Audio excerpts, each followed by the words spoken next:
కమల వెళ్ళిపోయాక చాలాసేపు అలాగే కూర్చున్నాడు శ్రీనివాస్. జరిగిందంతా అరగంట కన్నా ఎక్కువ లేకపోయినా అది ఎన్నో రాత్రులొచ్చిన పీడకలలా ఉంది.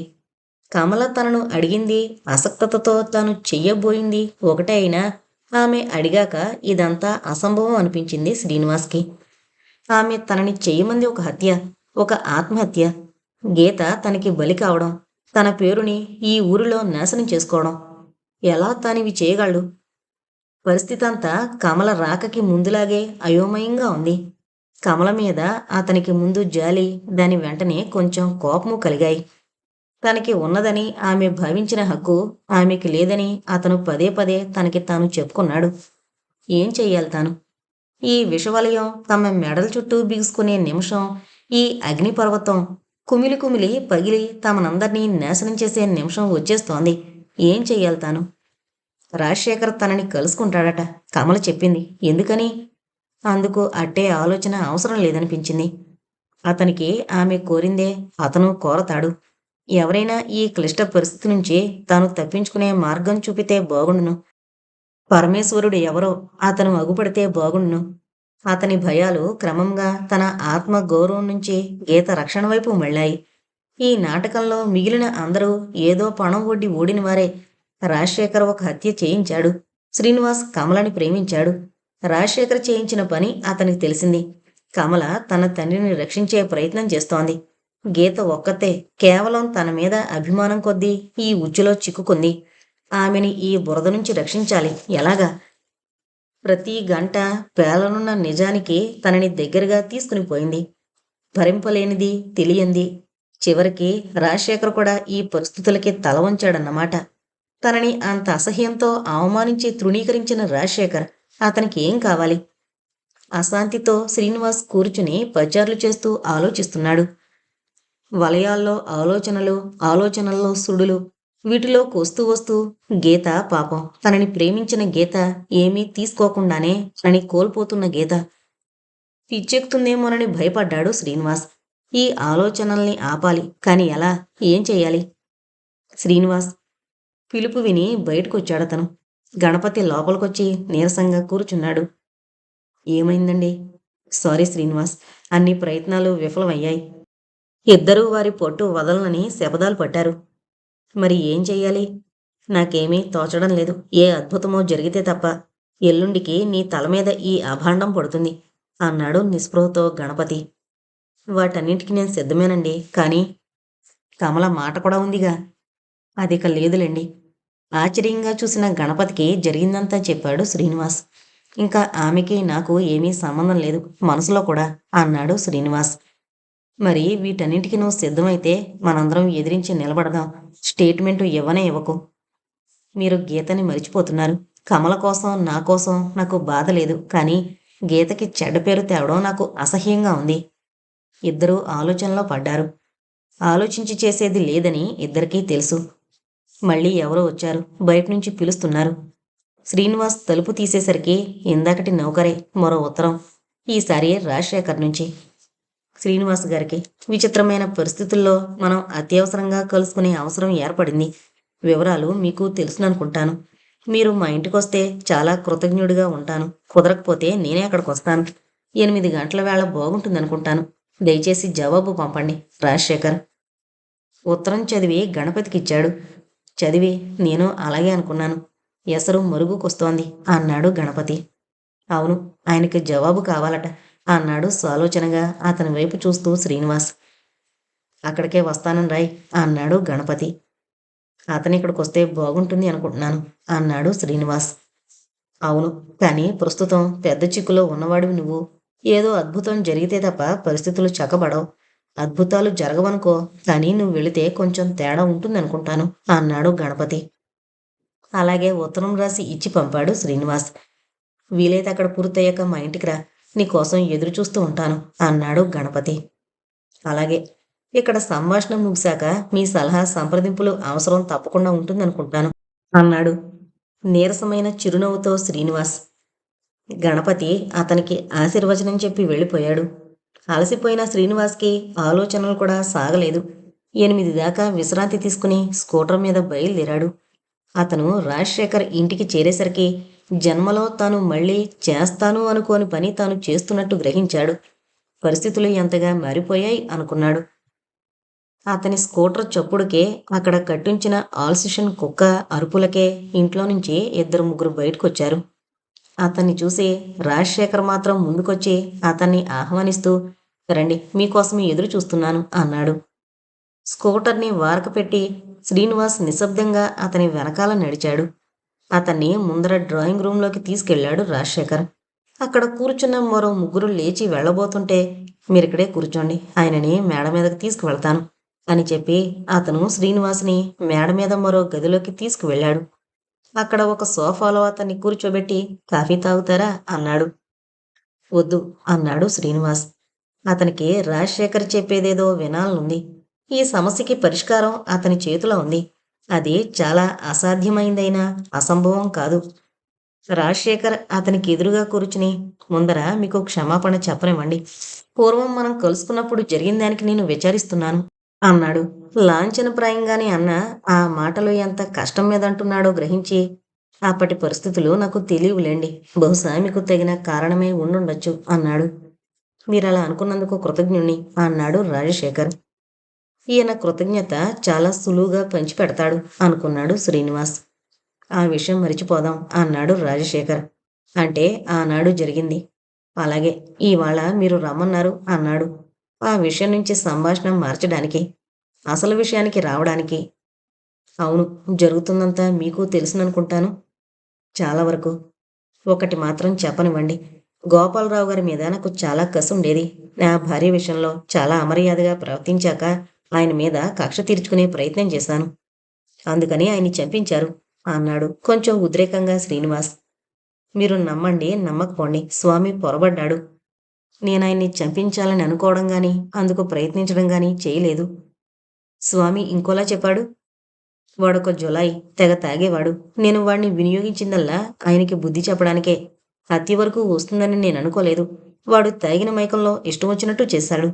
ఇది మీకివాళ ఏ ప్రయోజనం కోసమూ చెప్పడం లేదు శ్రీనివాస్ గారు. నా మూలంగా ఒక నిండు ప్రాణం పోయిన బాధ నన్ను ఇన్ని సంవత్సరాలు దహించేసింది. ఆ మంటలే మీ మీద కూడా నాకు కోపం తెప్పించాయి. కమల కూడా వాటికే ఆహుతయింది. మీరిదంతా నమ్మకపోతే ఏమీ ఆశ్చర్యం లేదు, కానీ నిజం అది. తల వంచుకుని హృదయంలోంచి వస్తున్నట్టు చెప్తోన్న ఈ మాటలు శ్రీనివాస నమ్మకాల్ని కొంచెం కదిలించాయి. కానీ ప్రస్తుత పరిస్థితులు అతన్ని ఆ విషయం గురించి అంతగా ఆలోచించనివ్వలేదు. రాజశేఖర్ మళ్ళీ మాట్లాడుతూ, ఇప్పుడు విచిత్రమైన పరిస్థితి వచ్చింది. మీ సహాయం కావాలి. దీపస్తంభం అడిగినట్టు చెప్తే మీరు నాకు ఎంతో అపకారం చేస్తారు. మీకా హక్కు లేదని కాదు. నేను చేసిన దానికి ప్రతిక్రియగా మీరు ఏం చేసినా సరిగ్గానే ఉంటుంది. మీకు నేను చెప్పదలుచుకుంది, నేను ఆ దోషకార్యం చేయలేదని, నా జీవితాన్ని శాశ్వతంగా మలినం చేసి నా పిల్లల్ని ఒక క్రిమినల్ పిల్లలుగా చేసే పని చేయొద్దని. కానీ దీపస్తంభంలో ఆ ఫోటోలు వేస్తారు. కమలకు అందులో అవమానం జరుగుతుంది, నాతో పాటు. అవును, ఆ ఫోటో వేయకుండా ఉండేటట్టు చూడ్డానికి చాలా ప్రయత్నం చేశాను శ్రీనివాస్ గారు. ఎంతైనా ఖర్చు పెట్టాను, కానీ చాలా బలమైన వాళ్ళు అవతల ఉన్నారు. నిజమే, కమలకి తలవంపులుగానే ఉంటుంది. అలాంటి పత్రికలో ఆమెకి వేరే ఉద్దేశం ఉందని తెలిసింది. కమల మీ ఇంటికి రావడం, మీతో చెప్పిన విషయాలు నాకు తెలుసు. కానీ ఒక అబద్ధం చెప్పి మరో నిజాన్ని హత్య చేయడం నాకిష్టం లేదు. కమల అలా చేయడం నాకిష్టం లేదు. కమల అలా చేయడానికి నేను ఒప్పుకోను. కానీ ఆమె నిశ్చయం చేసుకుంది. అంతా మారుతుంది. మారితే మళ్ళీ ఆమెకి మీకు కూడా తలవంపులు తప్పవుగా. ఆ క్షణంలో కమల ఆ గదిలోకొచ్చింది. రాజశేఖర్ ఆశ్చర్యంగా, నువ్వెందుకొచ్చావమ్మా? ఎవరూ రావద్దని చెప్పానుగా అన్నాడు. అక్కడ కూర్చుంటూ, నాకు ఇందులో వంతుంది నాన్న, నన్ను వినని అంది.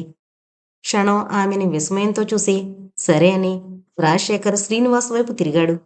మీరన్నది నిజమే, కానీ కమలొచ్చి అబద్ధం చెప్పి నన్ను కాపాడడం నేను భరించలేంది. ఈ ఎలక్షన్ నుంచి విత్డ్రా అవడము అంతే అవమానం అవుతుంది అన్నాడు. మరి ఏం చేస్తారు అన్నాడు శ్రీనివాస్. రాజశేఖర్ లేచి నిలబడి, అదే ఆలోచించాను శ్రీనివాస్. కమల మంచి సమయానికొచ్చింది. మీకు కమలకి వెంటనే పెళ్లి చేసేస్తాను. వాళ్ళు ఆ తర్వాత చేసేదేమీ ఉండదు అన్నాడు. రుళ్ళిపడ్డాడు శ్రీనివాస్. ఈ పరిష్కారం చాలా విచిత్రమైంది అనుకోంది, కానీ దీనిలో ఉన్న తెలివిని మెచ్చుకున్నాడు. అతను చంద్రవందరగా ఉన్న తన ఆలోచనల్ని ఒక కొలికికి తెచ్చేలోపునే, అది జరగదు నానా అంది కమల చిన్న గొంతుతో దృఢంగా. అదేంటమ్మా అన్నాడు రాజశేఖర్ అత్యంత ఆశ్చర్యంతో. అవునానా, ఈ పెళ్లికి నేను ఒప్పుకోను. మీరు బలవంతం చేస్తే ఉరిపోసుకుంటాను అని కమల లేచి వెళ్ళిపోయింది. 2 నిమిషాలు రాజశేఖర్, శ్రీనివాస్ ఒకరినొకరు చూసుకున్నారు. ఎదురు చూడని ఈ సంఘటన వారిద్దరికీ చాలా ఆశ్చర్యం కలిగించింది. నేను వెళతాను అన్నాడు శ్రీనివాస్ లేచి. అతన్ని సాగనంపుతూ చివరి నిమిషంలో కరచాలనం చేసి, శ్రీనివాస్, మమ్మల్ని క్షమించండి అన్నాడు వ్యధిత కంఠంతో రాజశేఖర్. శ్రీనివాస్ త్వరగా ఇల్లు చేరుకున్నాడు. ఆ రాత్రి శ్రీనివాస్కి నిద్ర పట్టలేదు. కమల నిర్ణయం ఆ క్షణంలో అతనికి అంత ఆశ్చర్యం, ఆ తర్వాత కొంత అవమానం కలిగించినా ఇంటికొచ్చి ఆలోచించాక ఆమె చేసింది సరైంది అనిపించింది అతనికి. నిన్నటి సంఘర్షణ తర్వాత ఆమె సంపూర్ణంగా ఏదైనా తీసుకోవడం గాని, సంపూర్ణంగా వదిలేయడం చేసే మనిషి కాని, సగం సగంతో రాజీ పడే మనిషి కాదని అతనికి తెలిసి ఉండాల్సింది. ఆ విషయమే రాత్రి రుజువైంది. 11 దాటాక గణపతొచ్చాడు. జరిగిందంతా అతనికి చెప్పి, మీకు ఏం చెప్పడమో తెలియక నేను రాలేదు అన్నాడు శ్రీనివాస్. కొంత చర్చించి చెయ్యాల్సింది ఇంకేమీ లేదన్న ఏకాభిప్రాయానికి వచ్చారిద్దరు. అర్ధరాత్రి దాటాక గణపతి వెళ్ళిపోయాడు. చేసేది ఇంకేమీ లేదు. కాబోయే అఘాయిత్యానికి ఎదురు చూడ్డం తప్ప. ముందర జరిగే వాటికి అతనికింక భయం లేదు. అతన్ని వేధిస్తున్నదల్లా గీత విషయం ఒకటే. ఎప్పుడో చిన్న నిద్ర పట్టింది శ్రీనివాస్కి. ఎవరో తలుపు తట్టడం విని లేచి వెళ్లి తలుపు తీశాడు శ్రీనివాస్. హలో శ్రీనివాస్ అన్నాడు మాధవరావు. నువ్వా అన్నాడు కళ్ళు నులుముకుంటూ శ్రీనివాస్. కాదు, అక్కడ ఎవరో కూర్చున్నారు చూడు అన్నాడు. వరండాలో కుర్చీ మీద కూర్చుని సామాన్లు చూస్తున్న ఆ అమ్మాయిని చూసి, ఎవరు అన్నాడు శ్రీనివాస్. లోపలికి రారాదా? శ్రీనివాసు నిన్ను చూడనేలేదని మర్చిపోయాను అన్నాడు మాధవరావు. రాధ లేచి లోపలికొచ్చింది. బయటింకా చీకటి చీకటిగానే ఉంది. లోపల దీపం వేశాడు శ్రీనివాస్. నమస్కారమండి. ఎంత ప్రయత్నించినా రైలు లేట్ అవ్వక సకాలంలో వచ్చేసింది. నిద్రలేపేశాం మిమ్మల్ని అంది రాధ. అక్కడ కూర్చుని నువ్వు లేచేదాకా ఎదురు చూడమంది రాధ. 8 దాకా కూర్చునే ఓపిక లేక లేపేశాను అన్నాడు మాధవరావు. నమస్కారం చెప్పి రాధని పరీక్షగా చూసి, మరేం బాధలేదులేండి, ఎక్కడి నుంచి వస్తున్నారు అన్నాడు. తిన్నగా హైదరాబాద్ నుంచే అన్నాడు మాధవరావు. వెంకటస్వామి వచ్చాడు. మాధవరావుని గుమ్మంలో చూసి, మీరాబాబు బాగున్నారా అన్నాడు. ఓ నువ్వా అన్నాడు మాధవరావు.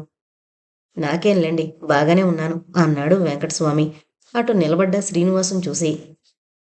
ఈసారి ఒక నాటకం కోసం వచ్చానులే వెంకటస్వామి అన్నాడు మాధవరావు. అంటే ఒక నాటకంలో చివరి సీను, మరో నాటకానికి నాంది. అంటే ఏమన్నా బోధపడిందా వెంకటస్వామి అన్నాడు చిరునవ్వుతో మాధవరావు. చాలా మంచి మూడ్లో ఉన్నాడని అనుకున్నాడు శ్రీనివాస్. బోధపడిందండి. అమ్మగారిని అక్కడికి తీసుకెళ్లేదా అన్నాడు వెంకటస్వామి. తీసుకెళ్ళు, పద, నేను వస్తాను అని రాధని మాధవరావుని ఇంట్లోకి తీసుకెళ్లాడు శ్రీనివాస్. రుక్మిణమ్మ వరండాలో కూర్చునుంది. లైట్ వేసి, నువ్వా బాబు ఆ అమ్మాయిని తీసుకొచ్చావా అంది వాళ్ళని చూసి. లేదండి, రాధే నన్ను తీసుకొచ్చింది మిమ్మల్ని చూడాలని అన్నాడు మాధవరావు. రామ్మ, కాఫీ తాగుతావా అంటూ రుక్మిణమ్మ రాధని లోపలికి తీసుకువెళ్ళింది. మాధవరావుతో శ్రీనివాస్ మళ్ళీ తన గదిలోకి వచ్చాడు. ఏంటి మాధవ్, టెలిగ్రామ్ అయినా ఇవ్వకుండా ఈ ఆగమనం అన్నాడు శ్రీనివాస్. రాధా నన్ను బతకనివ్వందే. నీ గురించి చెప్పేసరికి బయలుదేరమంది. టెలిగ్రామ్ ఇస్తానంటే రావద్దని నువ్వు వైరిస్తావని భయమంట అన్నాడు మాధవరావు. శ్రీనివాస్ ఆ ఆలోచనకి నవ్వాడు. చాలా రోజుల తర్వాత ఒకసారి నవ్వగలిగిన ఆ విషయం చెప్పాడు మాధవరావుకి. ఏంటి సంగతి, కమల బాధ పెడుతోందా అన్నాడు మాధవరావు. చాలా ఉంది అన్నాడు శ్రీనివాస్. అంతా చెప్పు, నిన్ను చూస్తే భయం వేస్తోంది అన్నాడు మాధవరావు. స్నేహితుణ్ణి కలుసుకున్న తొలి క్షణాల్లో అతను గమనించిన విషయాలు మళ్ళీ ఇద్దరూ కూర్చోవడంతో అతనికి కనిపించసాగాయి. శ్రీనివాసు అంతా చెప్పాడు. అప్పటికి బాగా తెల్లవారింది. అంతా విని మరి ఏం చేస్తావు అని అడిగాడు బాధపడుతూ మాధవరావు. ఏమీ లేదు, గీత కోసం బాధపడ్డం తప్ప అన్నాడు వేదనంతా వ్యక్తం చేస్తూ శ్రీనివాస్. నేను చేసేది ఏమైనా ఉందా? రాజశేఖర్ని బ్రతిమలాడతాను అన్నాడు మాధవరావు. అదేం లాభం లేదు మాధవ్, కొద్ది రోజులు నాతో ఉండు, అంతే చాలు. మరి నీ విషయం చెప్పు. రాధని నిన్ను చూశాక మనసు ఎంతో తేలిక పడింది అన్నాడు శ్రీనివాస్. వెంకటస్వామి కాఫీ, ఇడ్లీ తెచ్చాడు. అవి తిని కిందటిసారి తను ఇక్కడి నుంచి వెళ్ళాక జరిగినవన్నీ చెప్పాడు, రాధని కలుసుకునేదాకా. రాధ పూర్తిగా మారిపోయిందనిపించింది శ్రీనివాస్. నేను అనుకున్నట్టు ఆమె నిస్సహాయంగా లేకపోవడం నాకు ఆశ్చర్యంతో పాటు కొంత సిగ్గు కూడా కలగజేసింది. స్వశక్తితో ఆమె కొత్త జీవితం నిర్మించుకుంది. ఆ రోజు ఆమె నాతో మాట్లాడిన తీరును చూస్తే ఆమె కొత్త రాధగా కనిపించింది. ఏంటిది, నేను పాతకాలం మనిషినని చెప్పానుగా అంటూ లోపలికొచ్చి కూర్చుంది రాధ. మన కథంతా చెప్తున్నాను అన్నాడు మాధవరావు. ఎక్కడిదాకా చెప్పారు అంది రాధ. నువ్వు లైబ్రరీకి వెళుతుంటే వచ్చానే ఆ రోజు దాకా అన్నాడు మాధవరావు. ఈయన పాపం అనుకున్నారు నాకు ఏమీ పట్టలేదని. పెద్ద ఫోజు పెట్టి లలిత నేను లైబ్రరీకి వెళ్ళిపోయాం. దారిలో ఈయన్ని దాటుకుని మరి అంది రాధ. ఫోజు కదలే, అది నిజం అన్నాడు మాధవరావు. అది నాటకంలో నాటకం స్వామి అంది నవ్వుతూ రాధ. మీకంతా తెలీదు, నన్ను చెప్పనివ్వండి. తప్పకుండాను. ఆడవాళ్లు కలగజేసుకుంటే మధ్యన మాట్లాడడం నాకు చేత కాదు అంటూ మరో కప్పు కాఫీ పోసుకున్నాడు మాధవరావు. ఆ రోజు ఆయన వెళ్ళిపోయాక ఎంత బాధపడ్డానో ఈ మగవారికేం తెలుసు. లలిత నన్ను అపార్థం చేసుకుంటుందేమోనని, నా మీద నాకే గౌరవం పోకూడదని ఆయనని అసలు లెక్కేలేనట్టు చూశాను. అది మంచిదే అయింది. ఈయన వెళ్ళి హోటల్లో పడుకొని తన చరిత్రంతా సింహావలోకనం చేసుకుని ఇంటికి వెళితే అక్కడ ఏముంది? శూన్యం. ఆ శూన్యంలోకి ఈయనకొక ఉత్తరం. అప్పుడు ఈయన కాదన్న ఉద్యోగం ఇస్తామంటూ ఆయన ముందర హైదరాబాద్ వెళ్లేందుకు ఇష్టపడక ఆ ఉత్తరానికి జవాబైనా ఇవ్వలేదు. అది కాదు రాదా, ఆ పరిస్థితుల్లో ఆ ఉత్తరం రావడం ఎంతో ఆశ్చర్యం కలిగించింది. కొంచెం అనుమానం కూడాను. అందుకే 4 రోజుల తర్వాత వెళ్ళి కొంచెం ఎంక్వైరీ చేస్తే మోసం బయటపడింది. మోసగాళ్ళని మోసంతోనే జయించాలని మా డాక్టర్ గారు అంటూ ఉండేవారు. ఆయనకి ఆ మేనేజింగ్ డైరెక్టర్ మంచి ఫ్రెండు. ఉత్తరం అందిన వారం దాకా ఏమీ కదలకలేకపోతే ఎత్తు పారలేదనుకున్నాం. ఆ తర్వాత సుడిగాలిలా దిగారు ఈ మహానుభావులు. నా జీవితంలో జోక్యం చేసుకునే అవసరం నీకేముంది? నీ జీవితంలోకి రావద్దన్నావు, నా జీవితంలోకి మళ్ళీ ఎందుకొస్తావు అంటూ పెద్ద ఉపన్యాసం. పాపం లలిత భయపడిపోయింది. ఏం చేయమంటావు మరి? ఉద్యోగం చెయ్యాలనుంది, కానీ అది ప్రార్థించిన పద్ధతి నచ్చలేదు. రాధ కావాలి, కానీ అందుకు చెయ్యాల్సిన ప్రయత్నం నచ్చలేదు. సంతృప్తితో నవ్వుతూ అన్నాడు మాధవరావు. ఆమె సాన్నిహిత్యంలో అతను తన బాధని పూర్తిగా మరిచిపోయిన సంగతిని గుర్తించిన శ్రీనివాస్ బాధపడలేదు. అతను తన స్థితిని తాత్కాలికంగా మరిచిపోగలిగాడు. అందుకని లలిత నేను ఈయన్ని భోజనానికి ఉంచేశాం. ఆ తర్వాత డాక్టర్ గారు మంచి మందిచ్చారు అంది రాధ. ఓ, ఆ ఘాటు ఇంకా వదల్లేదు. నన్నసలు మాట్లాడినిస్తేగా. రాధని పిలిచి, అమ్మాయి, ఈయన చేసింది ఎంత పొరపాటైనా అంత పశ్చాత్తాపపడుతోన్న మనిషిని ఇంత బాధ పెట్టడం మంచి పని కాదు. ప్రస్తుతం ఈయన హార్ట్ చాలా బాగుంది. మిగిలిన ట్రీట్మెంట్ నువ్వే చెయ్యి. ముందు ఆయనతో కారులో వెళ్ళి ఆ సామాన్లు ఇక్కడికి తెచ్చి తర్వాత కేసు విషయం నువ్వు నేను ఆలోచిద్దాం అంటూ ఏం జరుగుతుందో తెలిసే లోపల పంపేశారు అన్నాడు మాధవరావు. అలా అయిపోయింది అంది రాధ నవ్వడం మానేసి. 3 రోజులు కాలేదు, పోయిన ఉద్యోగం, పారిపోయిన భార్య దొరికి ఇక్కడికి ప్రయాణం అంటూ కథనం పూర్తి చేశాడు మాధవరావు. రాధ బట్టలు తీసుకుని స్నానానికి వెళ్ళిపోయింది. లలిత చేరగానే వైరమ్మంది. అలా పోస్టాఫీస్కి వెళ్ళొస్తాను అంటూ మాధవరావు వెళ్ళాడు. మళ్ళీ ఒంటరిగా కూర్చున్నాడు శ్రీనివాస్. నిద్రలేని నీరసంతో అతని కళ్ళు మూతలు పడుతూ ఉండగా శ్రీనివాస్ గారు, శ్రీనివాస్ గారు అంటూ పిలుపు వినిపించింది. కల అనుకున్నాడు శ్రీనివాస్. నిజమేమో అని భయపడి కల కావాలని ఆశించాడు. కలేమోనని భయపడి నిజం కావాలని ఆశపడ్డాడు. కళ్ళు తెరిచేసరికి ఎదురుగా నిజంగా గీత. మీరా అన్నాడు. అవునండి, సంగతి తెలియగానే వచ్చాను అంది గీత. ఏంటా సంగతి? అంతా నాకు తెలుసు, ఎందుకు దాస్తారు? ఉన్న బాధలు చాలవా అంది కూర్చుంటూ గీత. ఆమెను కూర్చోమండమే ఆ నిమిషాల్లో మరిచిపోయాడు శ్రీనివాస్. ఆమె ఏమంటుందోనని ఎదురు చూస్తూ కూర్చున్నాడు. నిన్న గణపతి గారి దగ్గర నుంచి పెద్ద ఉత్తరం అందింది. మీరు ఎలా ఆలోచిస్తారో తెలుసు, అందుకే నిన్ననే బయలుదేరొచ్చాను అంది గీత. నా మూలంగా చూడండి ఎంత గొడవలో పడ్డారో అన్నాడు శ్రీనివాస్. అవును, సరిగ్గా మీరు ఇలాగే అంటారని అనుకున్నాను అంది గీత.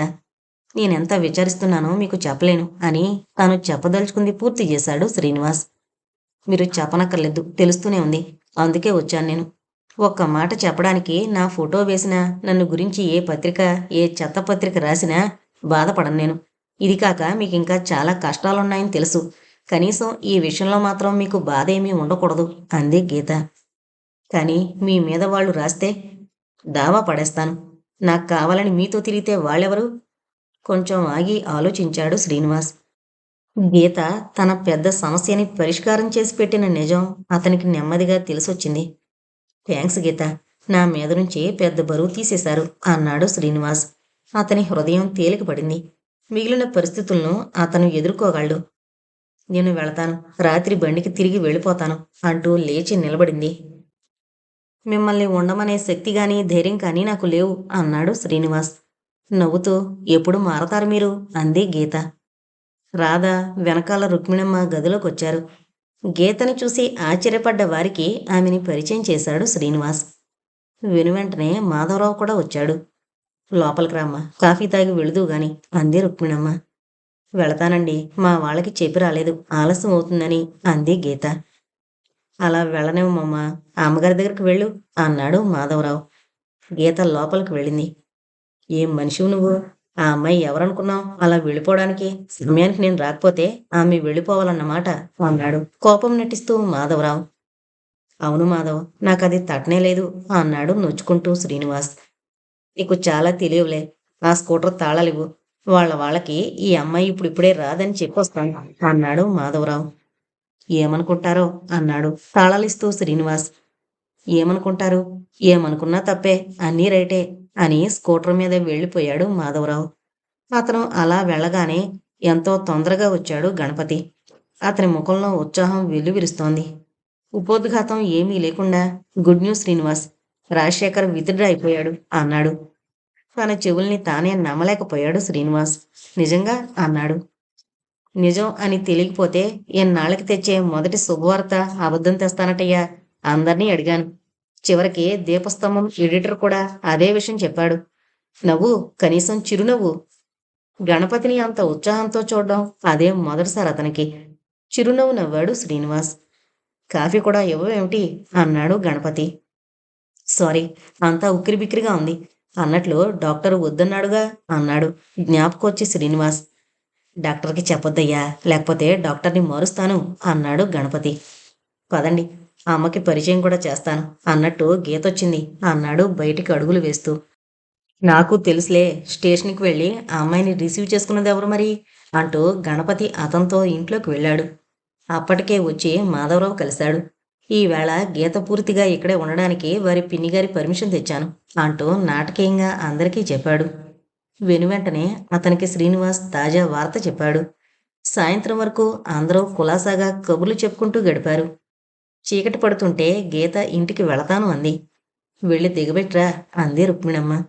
స్కూటర్ దాకా వచ్చాక ఎంతో బాగుంది మీ ఇల్లు, ఎంతో ఆనందంగా ఉంది ఈరోజు అంది గీత. మీరు ఇక్కడే ఉండిపోండి అన్నాడు శ్రీనివాస్ చిరునవ్వుతో. మీకు రావడం శ్రమ అయితే రిక్షా మీద వెళతాను, ఇక్కడ ఎందుకు ఉండిపోవడం అంది గీత నవ్వుతూ. అక్కడికి పదండి, ఎందుకో చెప్తాను అన్నాడు శ్రీనివాస్. గ్రహణం వదిలిన చంద్రుళ్లా వెలిగిపోతోంది అతని మొహం. ఎక్కడికి అంది గీత. మీ ఇంటికి. అక్కడేముంది ఆలోచిస్తూ అడిగింది గీత. మల్లె పొదలు, వాటి అవసరం ఉంది ఈవేళ అని గీత వైపు చూడకుండా స్కూటర్ స్టార్ట్ చేశాడు శ్రీనివాస్. ఇంతటితో పగటి నక్షత్రాలు అనే నవల కంప్లీట్ అయిందండి. దయచేసి మన ఛానల్ని అందరూ సబ్స్క్రైబ్ చేసుకోగలరు. Thank you.